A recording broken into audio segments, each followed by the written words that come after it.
Salā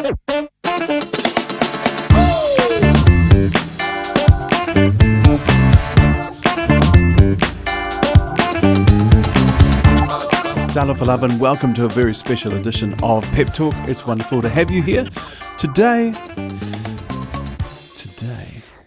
I'd actually like to present to you something that we recorded back in the bad old days of COVID, but it's still evergreen content. So with no further ado, I'd like to introduce to you our guest, Dr. Jioji Ravulo, Professor Jioji Ravulo, who Salā Marie interviewed way back in 2021, and he is still an inspirational shining star to this day.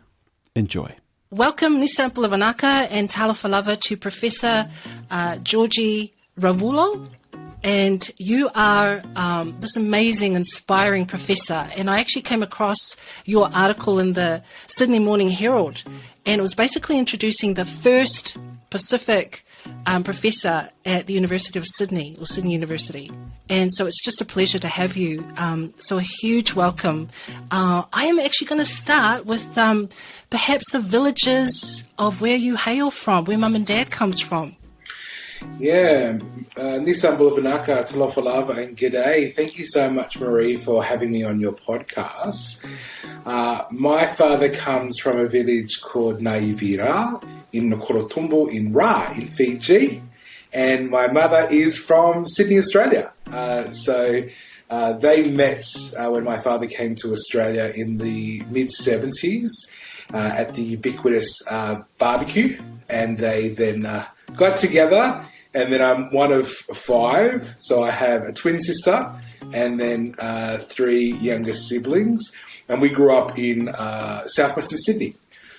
So we grew up in that area.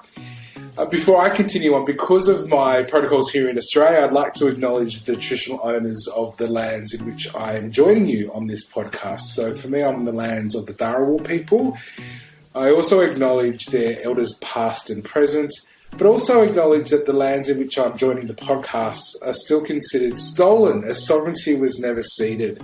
And to further reiterate an ongoing commitment to work collaboratively with Aboriginal and Torres Strait Islander communities. Now, why is that important? Because as Pacific Indigenous people ourselves, Marie, it's important that we understand space and place and how our own traditional ways of knowing and doing, being and becoming can be meaningfully included in our everyday conversations. And so I'm hoping that as part of our listeners' journey, that they also see their own Pacific Indigenous heritage as valuable and as important in their everyday realities.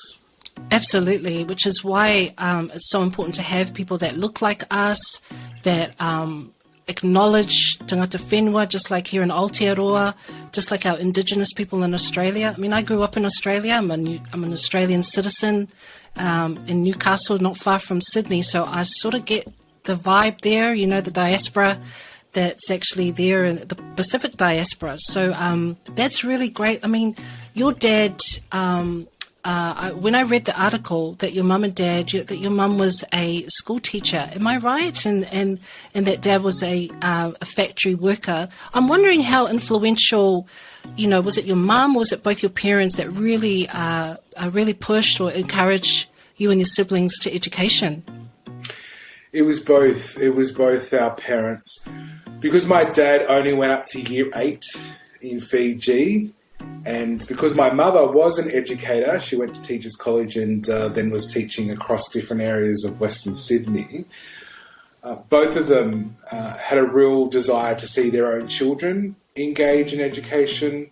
For my father, it was because he wanted his children to have a better life and his understanding of what that would look like because of what education can do. And because my mother, she saw the importance of education as an educator herself. She actually was a mother for most of her career.